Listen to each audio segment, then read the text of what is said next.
It's time to move into some bigger projects on the 1966 CB160.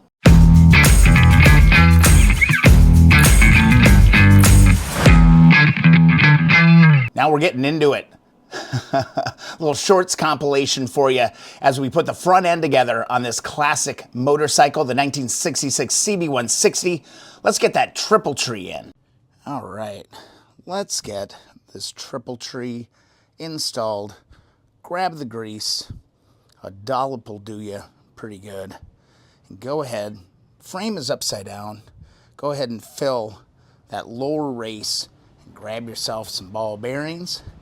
Start chucking those in until you've kind of got like half a ball bearings width left, all right? They move free just a little bit, but just pack them in there and then cover them up with some grease, all right?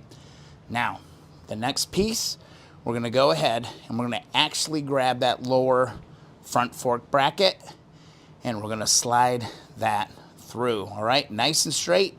It should seat fully. Once you get it, it should drop right down, all right? I'm struggling a little bit, but I got it. There you go, nice and tight. Now, next, test it, make sure it's smooth, then grab yourself a bungee cord, wrap that around there, and make sure you're pulling it down into the bottom, right? You don't want this thing falling out, because otherwise it's gonna rain ball bearings all over your floor, okay? Bungee strap works great. Now just grab that frame, flip it upside down, and now it didn't fall out. Now we can tackle the top. So back to the grease, all right? Fill that up, nice, be kind of liberal with it here. Fill that thing up with some grease. Then we're gonna go back to our ball bearings and we're gonna fill that thing up. Again, it's like half a ball bearings width is left over, and then you got some free flow happening there. Now, grab your top race, all right? Curve side down, and you're just gonna push that down until it seats fully. Grab your top cap, and then you're gonna slowly screw that on top to hold the whole assembly together. Go ahead and grab your shock wrench and tighten that thing up. You might need to get it a little tighter. Go ahead, grab a punch and a hammer, but just make sure that's nice and tight and that you've got easy movement. Go ahead and test the motion on it if you want. And, you know, it should be straight and it should be moving nice and even and smooth. With the triple tree in, it's time to put in that damper rod, that knob. All right, so let's get that thing in too.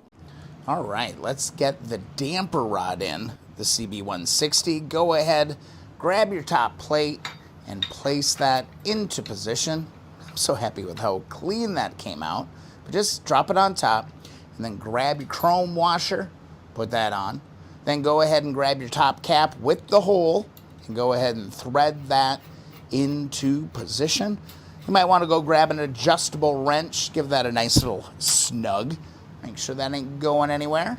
And then go ahead and grab your damper rod. I'm gonna push that through the hole in the top of that center cap and just push that all the way through until it fully seats.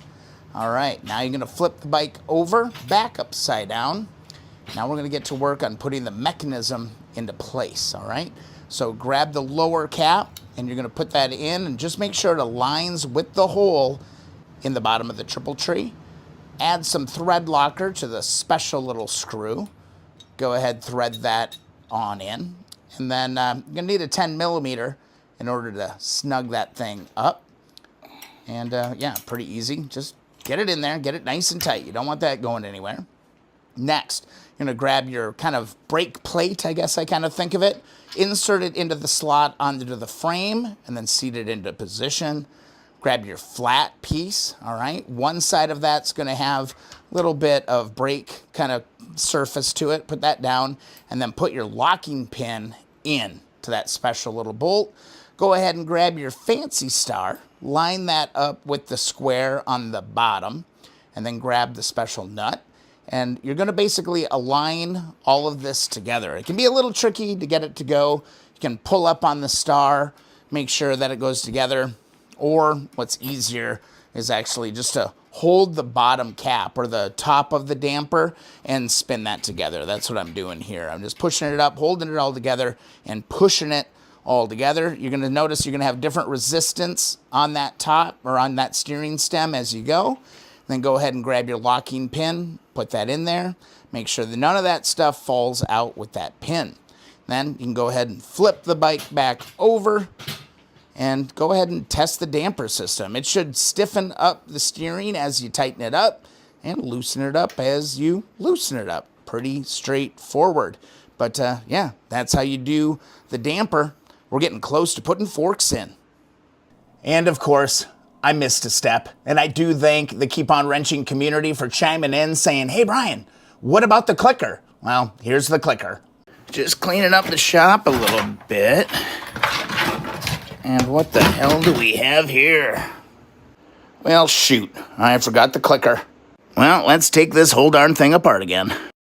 Up under here, and we're going to pull our locking pin. We're going to hold this whole assembly on the bottom, and we're going to pull the rod out, just like this. And we're going to need to take our top cap off here as well. So let's take our top cap off, and let's go ahead, pull the washer off as well. And we're going to look for our little indent here. There's a little indent on the bottom. Just going to line that up just like that. Take our washer, just like that, and then take our cap. And let's put this all back together here. So we're going to go like that. Get the appropriate sized wrench and snug this up. All right, then we'll grab this. We're going to push our shaft back through here. Get that aligned up. And then what we're going to do is we're going to make sure that this piece bends inside the cap. So just kind of push it in while you put this back on here. Easier said than done, but it should go. I missed it. All right, just push that in and start tightening this up. Now we got our clicker back. Now, there we go. Whee! Now that's the way it's supposed to be done. Thank you, wrenchers, for calling me out on that one. Had a little fun putting this back together today. Keep on wrenching, friends. Once I'd remedied that situation, it was time to put the front forks in. I did a really long detailed video in YouTube Shorts, so here that is right now. All right, let's get these front forks in the CB160. Here's how I did it. Get some emery cloth and make sure you clean out that inside diameter on the triple tree. Make sure that thing is spotless. Remove the top cap on the fork, all right? Then grab yourself a screwdriver and go in on the gap, and you want to open it up just a little bit. It's going to help you out so much. So rubber hammer and a wedge of some kind to just open it up just a 0.5 millimeter, all right? Just a little bit. Make sure you're tilting it out of the way. Then grab your lower fork cover, slip that on to the tree, all right, just like that. And just look straight down. Make sure you have a straight shot through that triple tree. Grab your top fork gear and make sure you put that chrome cover on, rubber side down, all right? Slide that in on this thing. You might have to loosen up the top clamp a little bit in order to get enough room, but you can get enough travel without taking everything apart, all right? Now, just again, look, make sure you got a straight shot all the way down. Go ahead, grab your fork, all right? Make sure the drain plug is pointed towards the rear of the bike and the mounts for the fender are on the inside of the bike, and insert that. Try to slowly move that thing down. And you know what? If you got enough pressure on that screwdriver in that joint, it should go down pretty easily, okay? But don't push it. I'd rather you fight it just a little bit. You don't want to break that clamp, all right? So just work it in. You'll see it slowly, slowly, slowly move it into position. And as you're getting close, you're going to be able to reach underneath and feel the threads in the top of that fork, all right? If it's not like super close, if you got to reach for it too much, you got to move a little bit more, all right?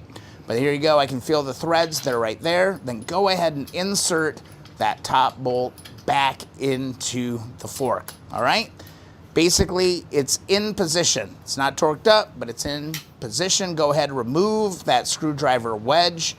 Position your forks so the connectors for the fender are there. Apply some blue Loctite to the bolt for the triple tree, I guess it is. It's like, this is the main torqued bolt. This is an important one. Put a locking washer on it, and then go ahead and put that in. And for now, we're just gonna put it in kind of tight, just to hold everything together. It's a 14 millimeter. We'll go ahead and torque it all later. We're just putting it all together. Now you can go ahead and flip the bike over, and you got yourself some front forks on a 1966 CB160. That was some major progress on the 1966 CB160. The front end basically put back together, and now it's just onward and upward from here. I hope you enjoy these shorts compilations. It's kind of fun for me to go back and review some of the material, and yeah, I think it's a good way to get these shorts and the content in there out in front of more people. If you enjoy the videos, please be sure to subscribe. Also, don't forget to head over to keeponwrenching.com to get yourself a free sticker, and also don't forget about that Facebook group, the Keep On Wrenching community group on Facebook. We'll see you in the next video or live stream.